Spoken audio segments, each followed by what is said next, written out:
이 이야기는 이수영 목사님이 강단 설교 중 소개한 어느 집 며느리가 쓴 시어머니 이야기인데 실화입니다. 아래로 여동생이 하나 있는 이 며느리는 11살 때 아버지를 여의었습니다. 전업주부였던 그녀의 어머니는 그때부터 생계를 책임지셔야 했습니다. 자연히 여유롭지 못한 삶을 살았습니다. 대학을 졸업하고 입사한 지 2년 만에 결혼을 했습니다. 그런데 결혼한 지 만 1년 만에 친정어머니가 암 선고를 받았습니다. 그녀는 어머니 건강도 걱정이었지만 수술비와 입원비 걱정부터 해야 했습니다. 남편에게 얘기했더니 남편은 걱정하지 말라며 내일 돈을 융통해 볼 터이니 오늘은 푹 자라고 말해주었습니다. 다음 날 친정어머니를 입원시키려 친정에 갔지만 그 어머니는 선뜻 나서질 못했습니다. 마무리 지어야 할 일이 몇 개 있으니 4일 후에 입원하자 했습니다. 집에 돌아오는 버스 안에서 하염없이 눈물을 흘렸습니다. 그때 그녀의 시어머니에게서 전화가 왔습니다. 지은아, 너 울어? 울지 말고 내일 3시간만 시간 내다오 하는 것이었습니다.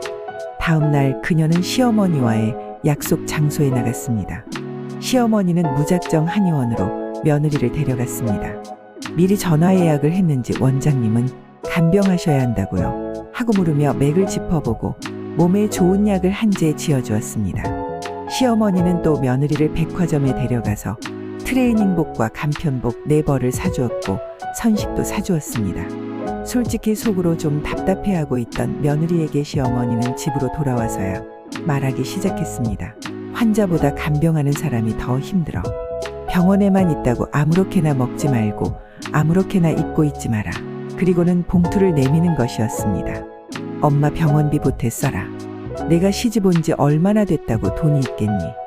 그리고 이건 죽을 때까지 너랑 나랑 비밀로 하자. 내 남편이 병원비 구해오면 그것도 보태 써. 내 아들이지만 남자들 유치하고 애 같은 구석이 있어서 부부싸움 할 때는 꼭 친정으로 돈 들어간 거 한 번씩은 얘기하게 되어 있어. 그러니까 우리 둘만 알자. 며느리는 마다했지만 시어머니는 끝끝내 그 봉투를 손에 꼭 쥐어주었습니다. 며느리는 자기도 모르게 무릎을 꿇고 시어머니에게 기대어 엉엉 울고 있었습니다. 2천만 원이었습니다. 친정어머니는 그 도움으로 수술을 받고 치료도 받았지만 이듬 해봄에 돌아가셨습니다. 병원에서 오늘이 고비라고 했을 때 남편에게 전화한 그녀는 갑자기 시어머니 생각이 나서 자기도 모르게 울면서 시어머니에게 전화를 드렸습니다. 시어머니는 늦은 시간임에도 불구하고 한 걸음에 남편보다도 빨리 병원에 도착했습니다. 의식이 없는 친정어머니의 귀에 대고 그녀는 이렇게 말했습니다. 엄마, 우리 어머니 오셨어요. 엄마, 작년에 엄마 수술비 어머님이 해주셨어. 엄마 얼굴 하루라도 더 볼 수 있으라고. 그러나 어머니는 미동도 없었습니다. 그때 시어머니가 지갑에서 주섬주섬 무얼 꺼내서 친정어머니 손에 쥐어주었습니다. 며느리와 아들의 결혼사진이었습니다. 시어머니가 말했습니다. 사부인 저예요. 지은이 걱정 말고 사돈처녀 정은이도 걱정 말아요. 지은이는 이미 제 딸이고요. 사돈처녀도 내가 혼수 잘해서 시집 보내줄게요. 걱정 마시고 편히 가세요. 그때 거짓말처럼 친정어머니가 의식 없는 채로 눈물을 흘렸습니다. 다 듣고 있었던 것입니다. 가족들이 다 왔고 어머니는 2시간을 넘기지 못한 채 그대로 눈을 감았습니다. 망연자실 눈물만 흘리고 있는 며느리를 붙잡고 시어머니도 함께 울어주었습니다. 시어머니는 그만 집에 들어가시라는데도 3일 내내 빈소를 함께 지켜주었습니다. 며느리에게는 친척도 없었습니다. 사는 게 벅차서였는지 어머니는 따로 연락 주고받은 친구도 없었습니다.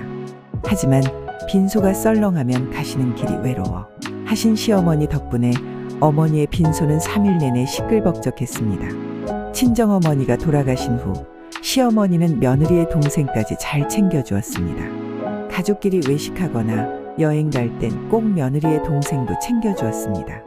그 동생이 결혼을 하게 되었습니다. 그러자 시어머니가 며느리에게 또 다시 봉투를 내밀었습니다. 며느리는 어머님, 남편이랑 따로 정은이 결혼 자금 마련해놨어요. 마음만 감사히 받을게요. 하며 도망치듯 돈을 받지 않고 나왔습니다.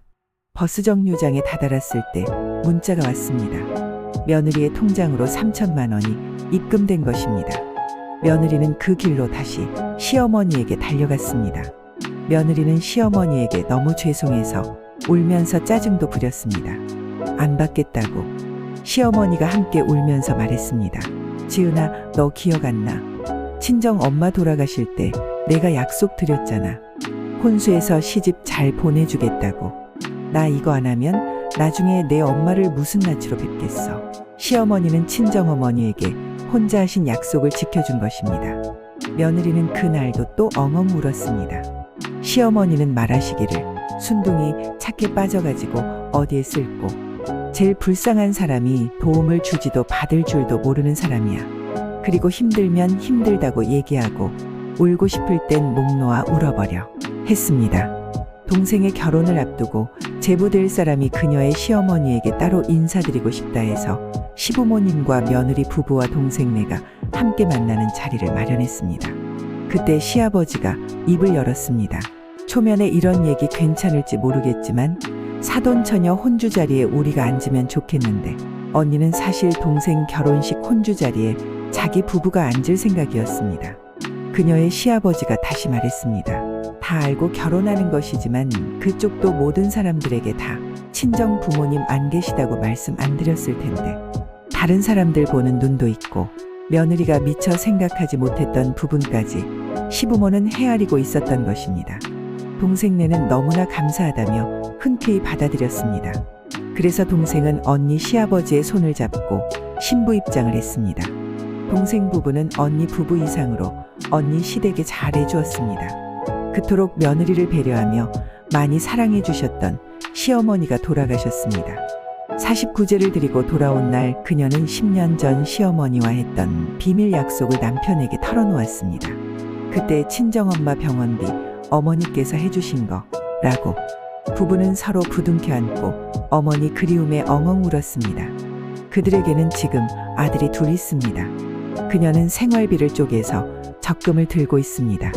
시어머니가 자기에게 해준 것처럼 자기도 나중에 며느리들에게 돌려주고 싶어서입니다. 그녀의 휴대폰 단축번호 한 번은 아직도 시어머니입니다. 항상 한없는 사랑을 베풀어준 시어머니를 생각하며 그녀는 오늘도 이렇게 다짐합니다. 어머님, 우리 어머님 너무 감사합니다. 어머니 가르침 덕분에 제가 바로 설 수 있었어요. 힘든 시간 잘 이겨낼 수 있었고요. 어머님 너무나 사랑합니다. 그립습니다. 제가 꼭 어머니께 받은 은혜 많은 사람들에게 베풀고 사랑하고 나누며 살겠습니다. 너무 보고 싶어요. 며느리에게 이런 사랑 한번 주어보지 않고 하나님 앞에 설 생각들 하지 말아야 합니다. 내 아들 잘난 줄만 알지 남의 딸 귀한 줄은 모르고 며느리를 압박하고 핍박하고 구박하고 쪽박게는 무지한 시부모들 되지 말아야 합니다. 금지옥엽같이 남의 집딸 데려다가 종처럼 부려먹으며 툭하면 흉보고 욕하고 때리고 내쫓을 권리를 누가 부여했습니까? 자녀들이 정말 사랑하고 좋아하는 사람이라면 그저 함께 행복하게 잘 살기만을 바라야지 혼수 때문에 평생 며느리 미워하고 아들 힘들게 하며 살아서 되겠습니까? 혼수 타령하는 것은 자기 아들을 내다 팔 물건으로 전락시키는 짓에 불과합니다. 그러지들 맙시다. 며느리 둔 부모님들은 언젠가 며느리를 위해 요긴하게 쓸 사랑의 예금 통장 지금부터 아들 숫자만큼 하나씩 마련하시기를 권하고 싶습니다. 얼마 살지 모르는 세상 하나님께서 부르시기 전에 여한 없이 실컷 사랑하다가는 우리 모두가 되기를 바랍니다. 사랑하기에도 너무나 짧은 세월을 미워하고 헐뜯고 비방하고 싸우며 사는 것처럼 비인간적인 삶은 없습니다. 우리 서로 사랑합시다. 내 식으로 일방적으로 하지 말고 상대방을 배려하며 사랑하는 우리가 됩시다. 사랑은 받는 사람보다 주는 사람을 더 행복하게 합니다. 사랑은 많은 사람에게 감동과 기쁨과 이 세상 살 가치를 느끼게 합니다. 사랑은 사람을 위대하게 합니다. 사랑은 사람을 가장 사람답게 만드는 것입니다. 사랑은 사람으로 하여금 가장 하나님을 닮게 만드는 것입니다. 하나님은 사랑이시기 때문입니다.